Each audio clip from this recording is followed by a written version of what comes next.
All right, welcome everyone. I am Alicia Van Orman and I will be moderating today.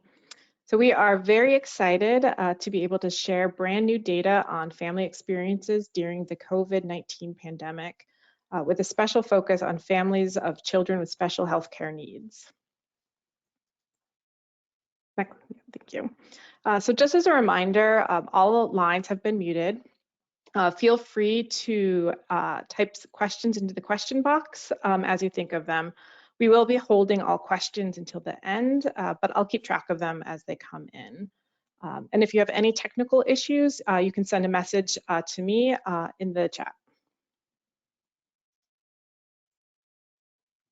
So as I just said, I am Alicia Van Orman, a Senior Research Associate at PRB, and I will be moderating today. I'm joined by Beth Jaros, Acting Director of Kids Data at PRB, and she will be covering some key findings from the latest survey. I'm also joined by Lillian Ansari, a family advocate, who will share perspectives from a family with special healthcare needs. So now I'll turn it over to Beth to talk about the latest data. Thank you, Alicia. Today we'll cover a brief overview of the data source and some highlights from the latest data, talking specifically about vaccinations, experiences of families of children with special healthcare needs, which you'll often hear me refer to as CSHCN, and stress and mental health. But this is just the tip of the iceberg of this data set. We have hundreds of indicators available, so I'll also share just a bit about how you can find more information on dozens of different subjects from the latest survey. And we'll spend some time discussing how the pandemic has affected and still affects families, especially those of children with special needs. Just a little bit about the background of this data source. About 2 years ago, collaborators got together to try to figure out how to track the effects of the pandemic on children and families. The team put together an internet-based questionnaire with about 60 questions, which has been adjusted over time. The initial project was structured with a national sample and a California-specific sample, so that in California we could get data from sub-regions within the state, as well as data by household income, race, ethnicity, and special healthcare needs status of the household. Within California, there are about 1,500 to 1,600 respondents in each wave of the survey. The initial project collected data 3 times beginning in November of 2020, and in California we added a 4th data collection this past summer. Oh, and there's just as a bit of background, there is a lot more information about the survey, demographic sample, and that kind of information at the end of the slide deck, and we will make slides available to all participants. And I mentioned the comment. Yes? The audience is saying that you are breaking up consistently with your microphone. Do you have a different one you can use? Let's see.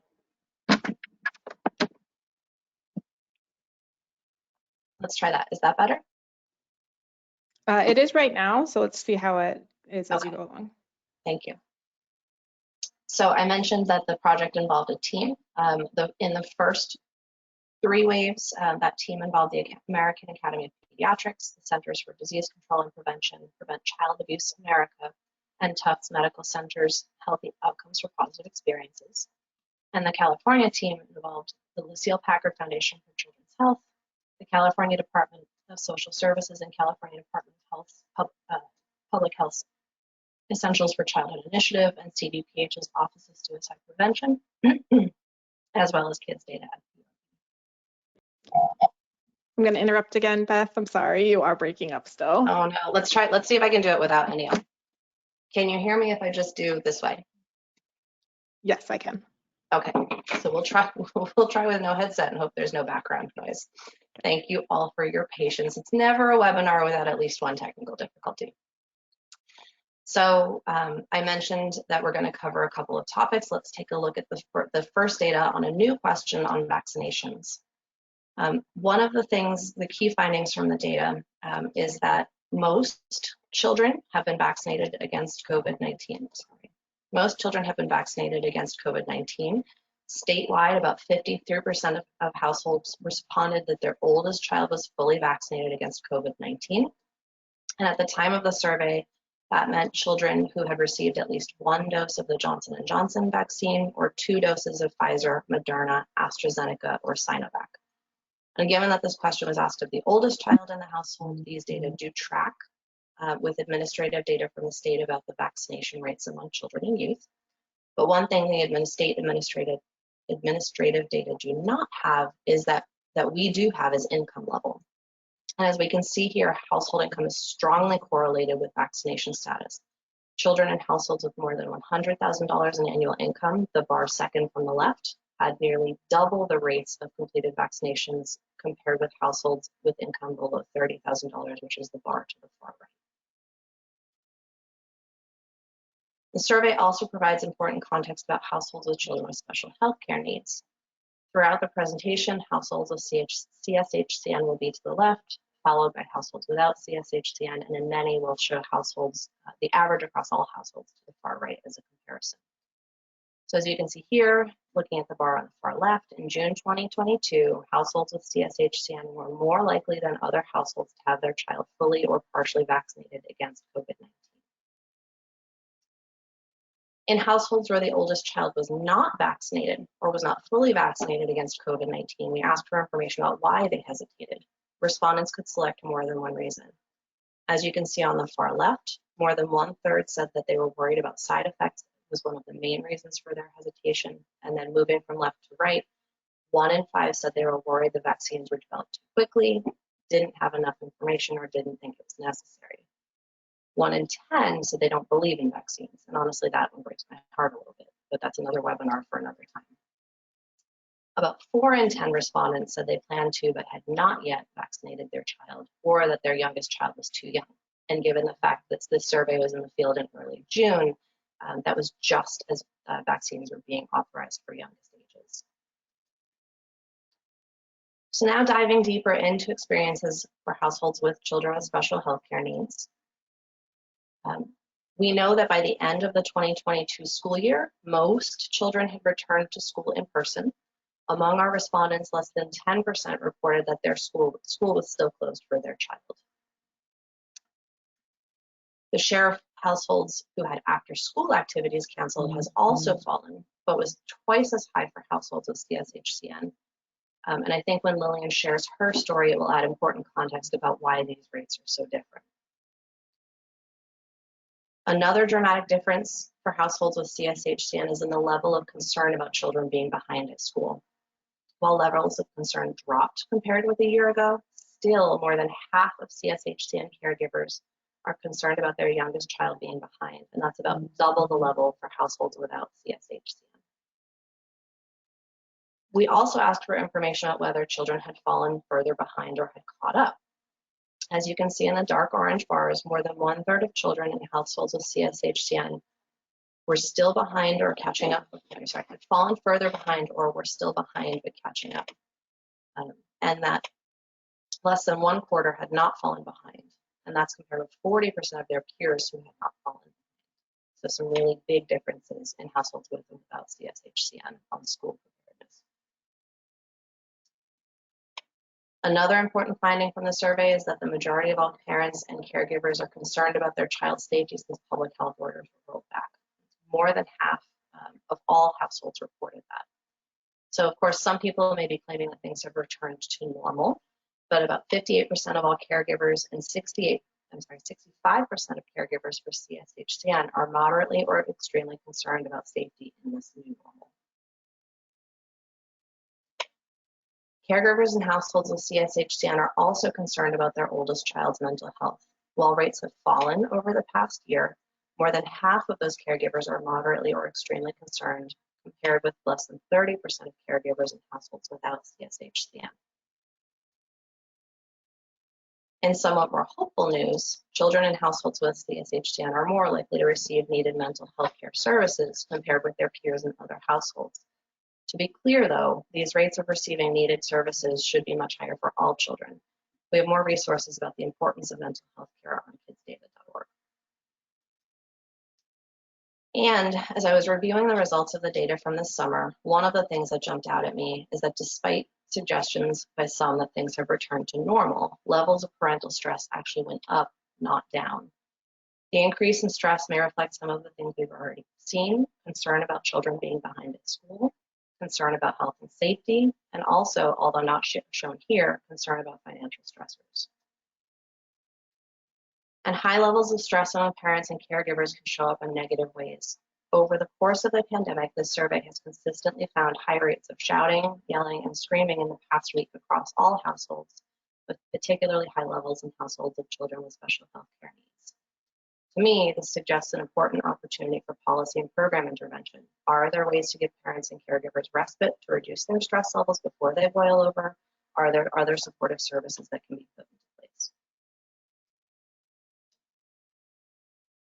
An important policy intervention to deal with stress is also expanding access to mental health care services, including telehealth. One of the findings from the new survey is that about half of households, far left, had access to telehealth for mental health care services, but as with vaccinations, there's a strong income gradient.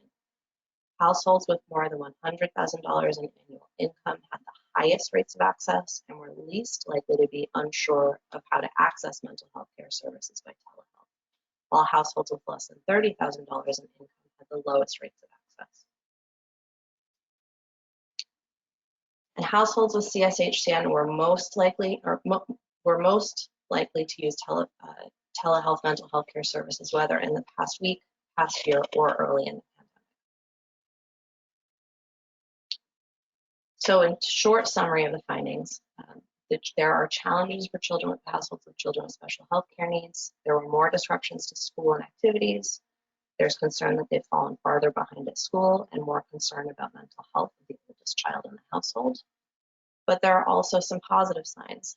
Many trends are moving in the right direction, and both children and caregivers in those households are more likely to receive needed mental health care. Other studies of child well-being during the pandemic have found similar results. Now, I have just barely scratched the tip of the iceberg in terms of the data that we have available from this survey, because I want to leave a lot of time for Lillian to share her story and experiences. But I do want to let you know that hundreds of indicators from the survey can be found at kidsdata.org. On the main landing page, there is a page specifically for survey findings on well-being during the pandemic, and you can click there for more data. And to keep up to date on the latest data and information, you can also subscribe to our newsletter. We'll share the link in the chat for that. And now, without further ado, I'd like to turn it over to Lillian Ansari, who will talk in depth about family experiences during the pandemic for children with special health care needs. Thanks, everyone. You can hear me okay? Great. Yeah. So thanks for having me. As Beth mentioned, I'm Lillian Ansari, family advocate, but today speaking to you as a parent to two children with disabilities. I have a now 17-year-old son who has autism, anxiety, sleep disorder, dyspraxia, and other developmental delays. I also have a 13-year-old, soon to be 14-year-old, with a genetic disorder called tuberous sclerosis complex, or TSC, that causes tumor growth in all the major organs of the body. She has epilepsy, developmental delays, anxiety. She's had 4 brain surgeries, including one during the pandemic, October of 2020. She also, because of the tumors she has in organs, she takes a medication that is an immunosuppressant and makes her immune compromised, which you can imagine the indications that had during the pandemic and before we were all vaccinated. Even before any of this happened, you know, our family was not any stranger to adversity. My husband and I used to talk about everything it took to support our children and how difficult that was. And as you can see, these are some of the services that were put in place for both our kids. These are all the services they accessed during a week.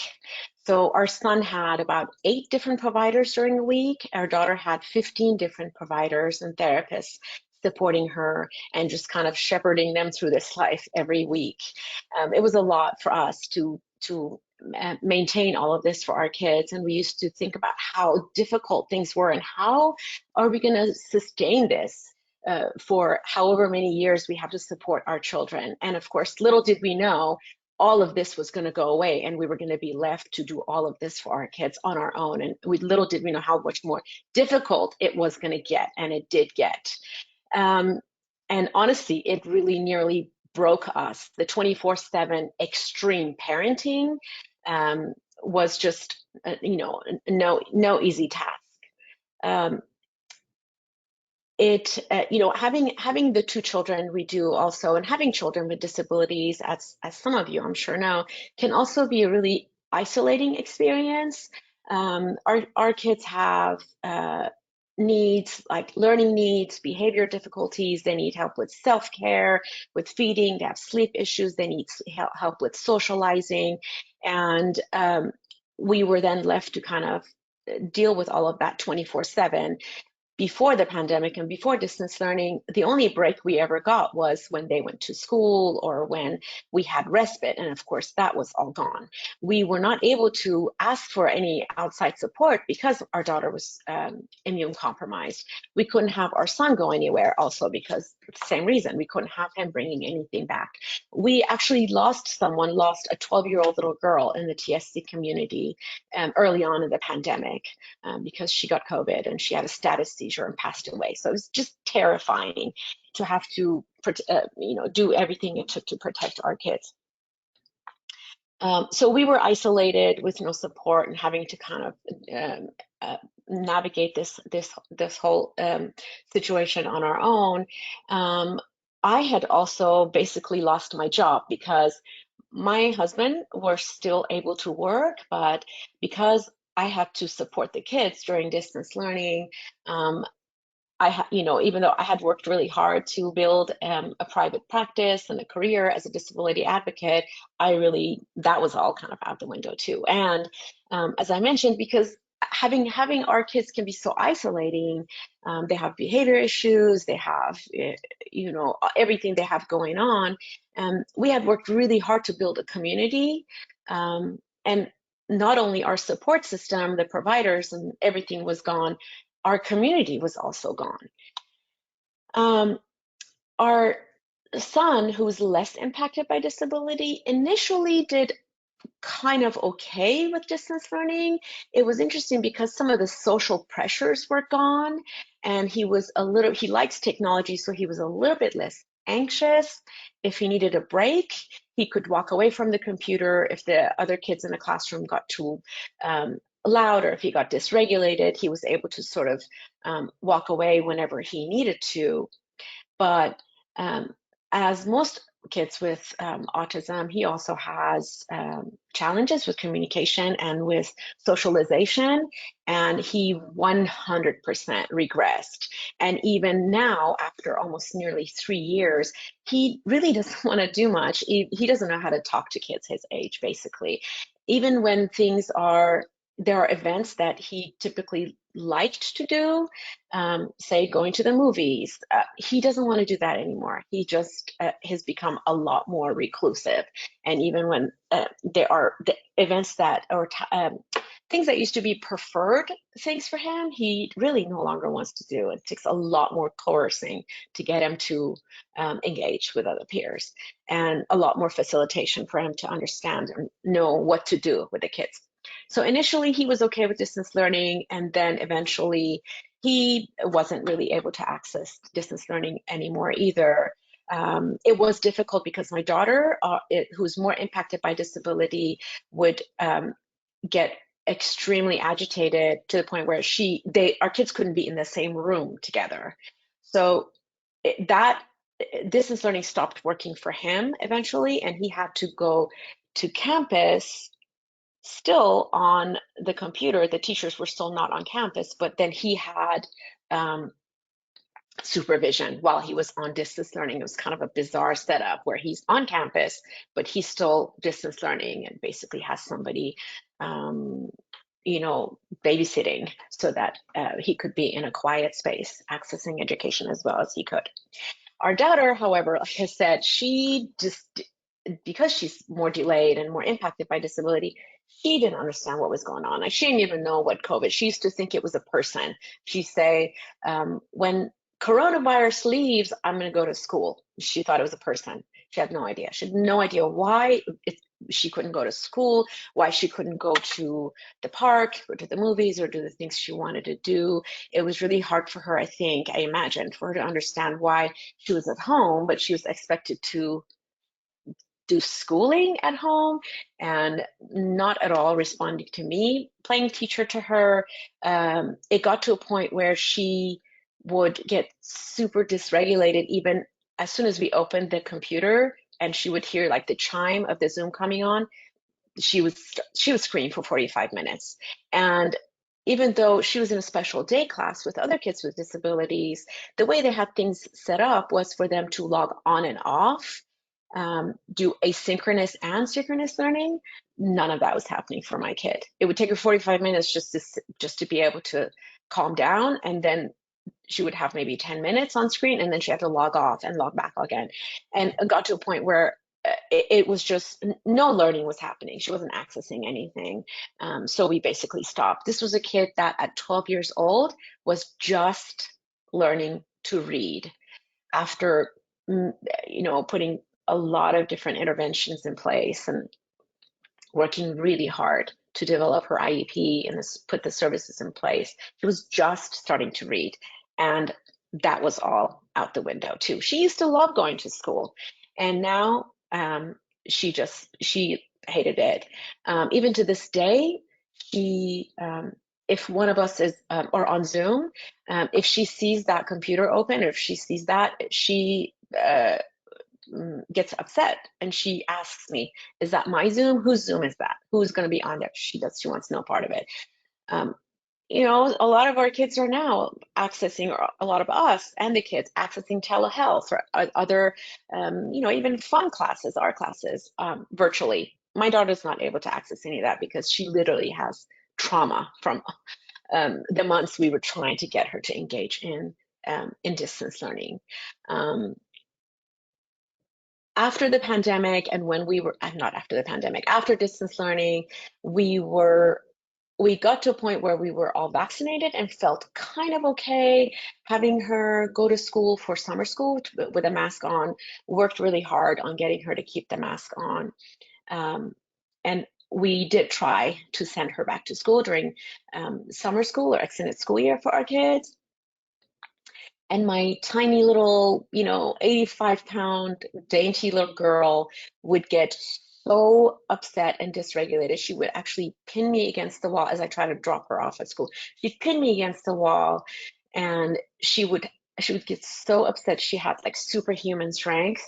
It would take two grown-ups to pull her off of me. She didn't want to go to school. And this is a kid, like I said, that actually liked going to school and was learning to read and making progress. And once again, we got to a point where it was traumatizing her, it was traumatizing us, no learning was happening, and eventually we had to pull her out of public school, and now she attends a specialized non-public school for kids with disabilities.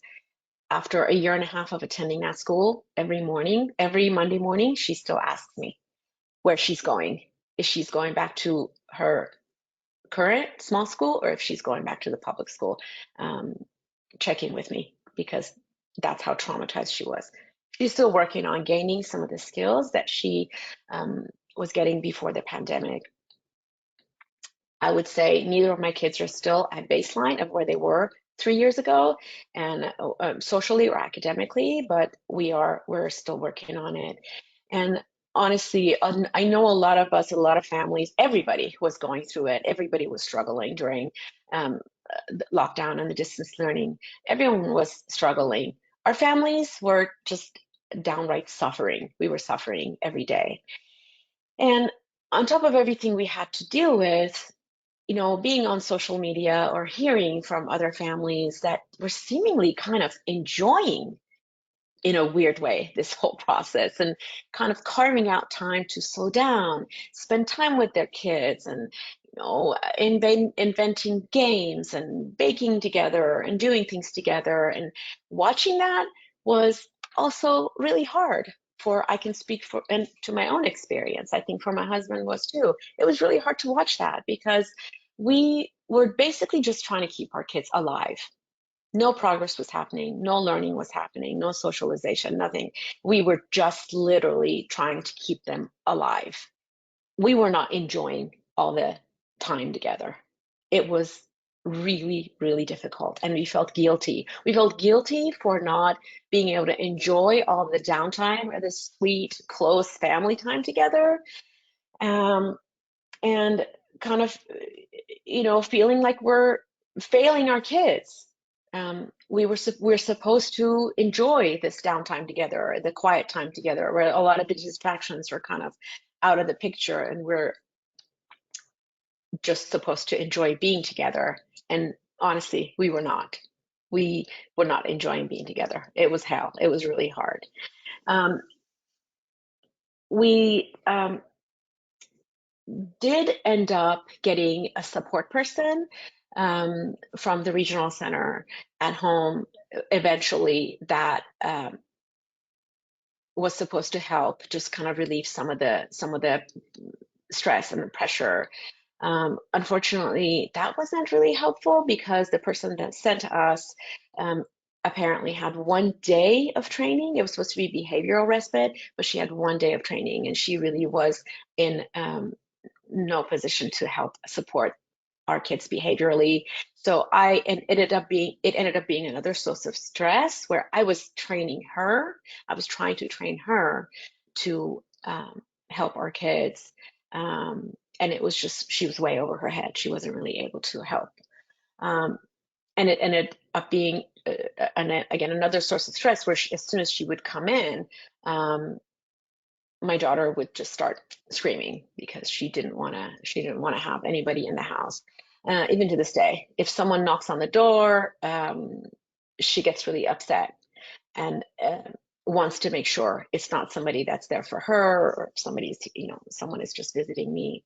She doesn't want to go anywhere. She doesn't want anyone coming to our house. It's really difficult to kind of get her to, like I said, we're still working on it. We're still working on kind of reducing that anxiety and stress for her. One thing that we did end up doing that sort of helped was to loop in another family to what we call our germ pod. It was another family that also had a child with immune compromised and had also developmental delays and autism. Once we were all vaccinated, we kind of, after the first vaccine, we looped them in to sort of feel like we had some community, and we started having some, dinners together and get-togethers together. One thing I wish we had access to was better respite, someone that was more trained to help alleviate some of the stress and give us a break. I wish we had access to better crisis response. There was a crisis response team through the regional center that my son was sort of able to access. Our daughter really wasn't. She's not a kid that could kind of talk on the phone to anybody. She needed someone in person. And I wish that we had someone like that would help us.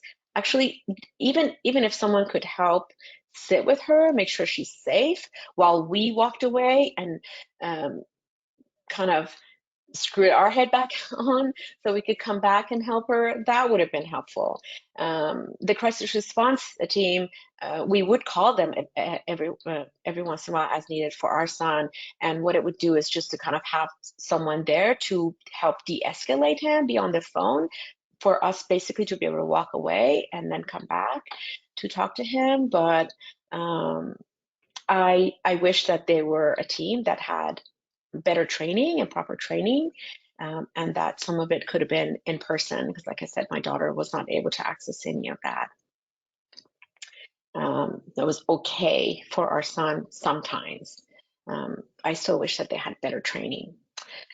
That's really all I had right now. Again, thank you for listening. I'm here if anyone has any questions or comments, and with that, I'm gonna throw it back to Beth. Thank you. Well, thank you, Beth and Lillian. So we will move into some questions. So I'm going to kick it off with one question, probably mostly for you, Lillian, but Beth, you can also chime in. Lillian, you had mentioned that you had left your job, and so I was just wondering if you could describe a little bit more of the challenges about balancing the caregiving responsibilities and your and some family finances.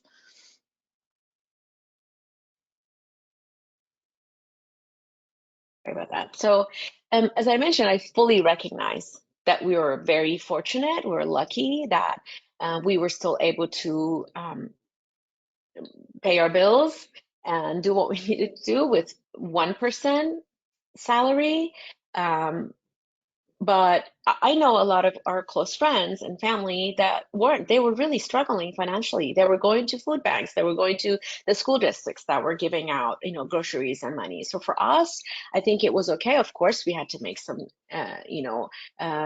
adjustments, but we were able to sort of survive on one salary. But again, I know many families that really struggled, really struggled financially, that weren't able to do this. I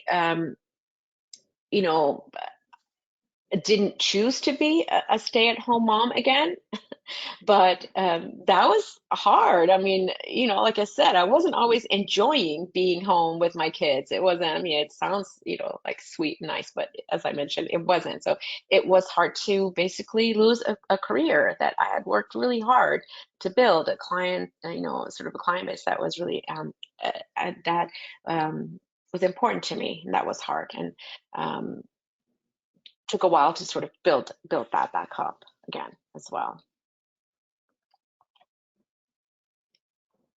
Great, well, thank you.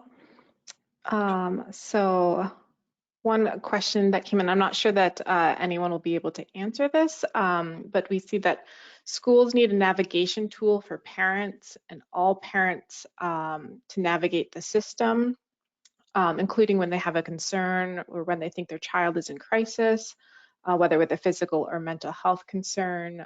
What are protocols, forms, resources that caregivers or parents can use?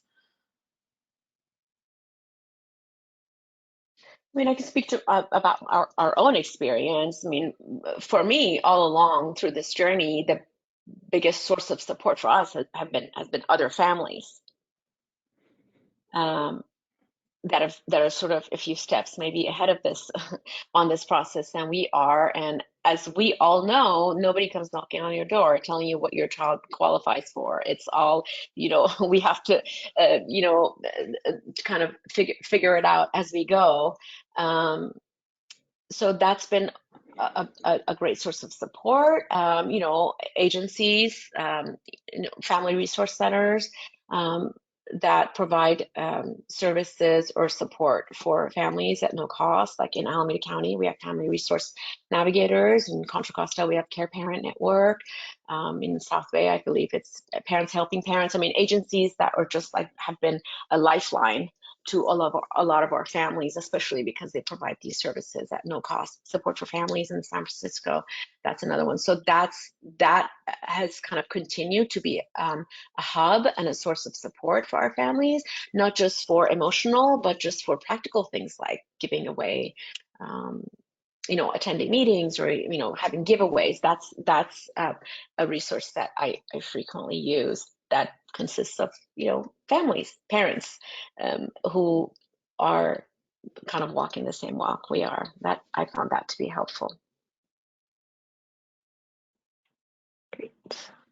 So I think this is a question for Beth. So the data looked at the availability of mental health for different income brackets, but they did not look into whether or not the various groups could afford their share of costs.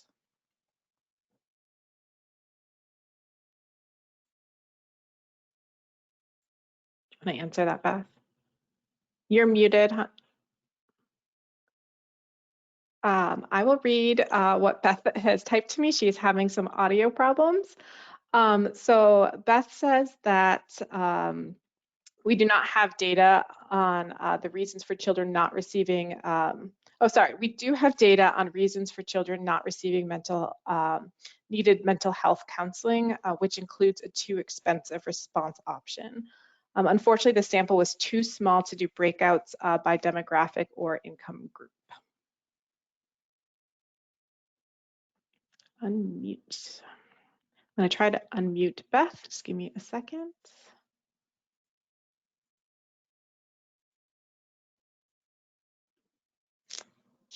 Just to chime in here quickly while you're doing that, Alicia, not because of in our situation, not because of income, but for my daughter is not able to participate in telehealth. She needs someone in person. So that was part of why we didn't do it. And we wanted family therapy and we wanted behavior intervention, but she had to have someone in person. And of course, because she's immunocompromised, we couldn't do that.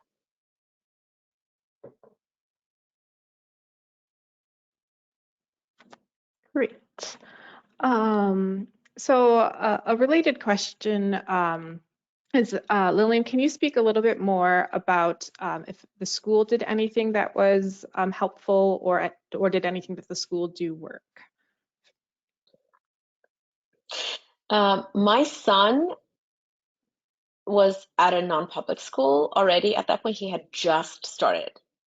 And one thing the school did was to just have him do distance learning on campus, as I mentioned. So that was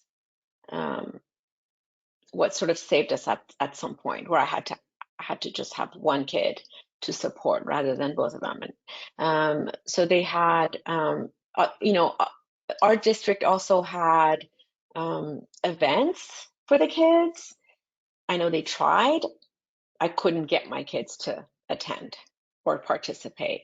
I know they tried. I know they had giveaways. They would have like packets they would put together with worksheets and things to take home, or a Chromebook to take home. Again, unfortunately, my daughter is not a worksheet kind of girl. She couldn't do any of that in the related services, OT, speech, couldn't get. So she basically didn't get any of that. School tried, and it worked for my son. Sort of. The OT didn't, but the speech therapy worked for him on Zoom. But for my daughter, not for that. They tried, but she wasn't able to access any of it. And like I said, they tried holding events. Again, my kids were already so, kind of traumatized at that point. They didn't want anything to do with it, unfortunately. So we were just trying to survive. And can you hear me now? Have we gotten Yes. this microphone? Thank you to everyone in the audience for your patience with these tech issues. My microphone has been turning itself off.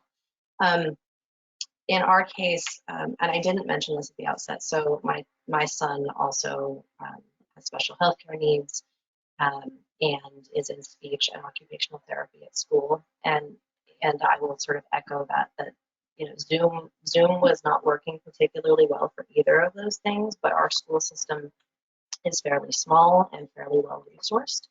And one of the things throughout the whole pandemic that I felt very lucky for is that being in a small and well-resourced school, especially in Southern California, where a lot of activities can be outdoors, where it's sort of safer context, that he was able to get those in-person services earlier than students in a lot of other districts. And watching that play out across districts that were well-resourced versus not was really like the data, but seeing friends and colleagues in other districts who were still remote and who were lacking the services that they needed, knowing that we just happened to be lucky and happened to be in a district where services were in person and that was working again.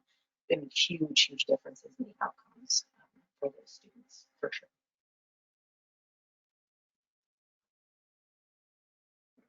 So this is a question probably for both Beth and Lillian. Could you go a little bit more into detail about what you would like to see more of, like both of what worked, but what else maybe people hadn't thought of that you think would be helpful? I can go first. I mean, as I mentioned, I do wish that we had more qualified and better trained support. Like respite, better paid respite people, so that we would have more access to respite in childcare and behavioral support, crisis response that is actually consisting of people that are trained to work with our kids and that have appropriate training. And a crisis response team that's not just on the phone or virtual, but that could actually come to us. And not be punitive. I mean, unfortunately, I know families who have called crisis response and have had their kids have had a negative experience, and it felt punitive, not supportive, possibly because they weren't trained appropriately. So I wish that we had more access to that. And I would sort of echo the same thing. I think supportive services for families, whether it's respite care or mental health services, both for children and for parents and caregivers, super important. I know we went through trying to find mental health services support. And any one of you who tried to find a therapist during the pandemic maybe knows that waiting lists were often 3 months, 6 months, 9 months long if someone was taking new patients at all. And that when you are in crisis, when you need help to get those responses that we're not taking new patients, or there's the wait list is 6 months, or I might have an opening 9 months from now, is not particularly helpful. So expanding access to mental health services, including the mental health workforce, I think would be really important for families of children with special health needs and for everybody. I think that was pretty universal experience across the pandemic, that people who needed those kinds of supports have a really hard time finding. Psychiatry, just kind of, it's kind of a dovetail on what Beth was saying about finding mental health. Psychiatry was just nearly impossible to access. My daughter has 3 different insurances. She has a private insurance, she has CCS, she has Medi-Cal.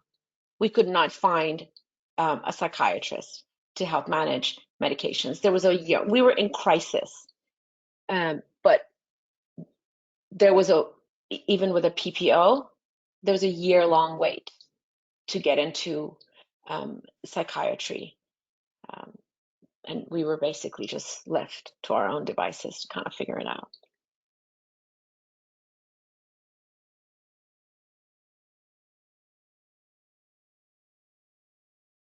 Well, we do not have any other questions. If anybody has any questions, just type them in. I don't know if there are any other closing thoughts, Beth or Lillian, that you'd like to share. Will we wait to see if there's any more questions?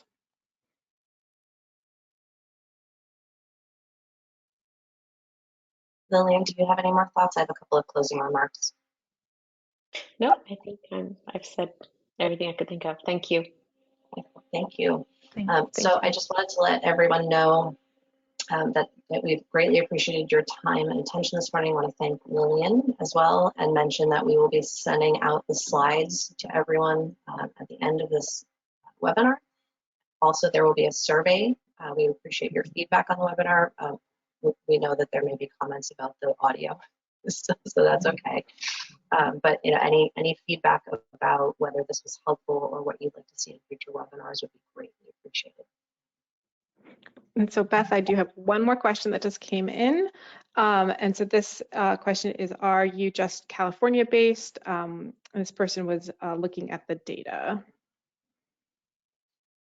So for this survey in particular, there was a national sample, and you can find some of that data through the American Academy of Pediatrics, or send me an email or a message after this webinar, and I can point you to where to get that information. For the most recent data collection, so the data from June of 2022, that's California specific. And then on kids data, we do focus on California, but we have a lot of national data there as well. So if you have specific data that you're interested in, one of us at PRB can get that to you.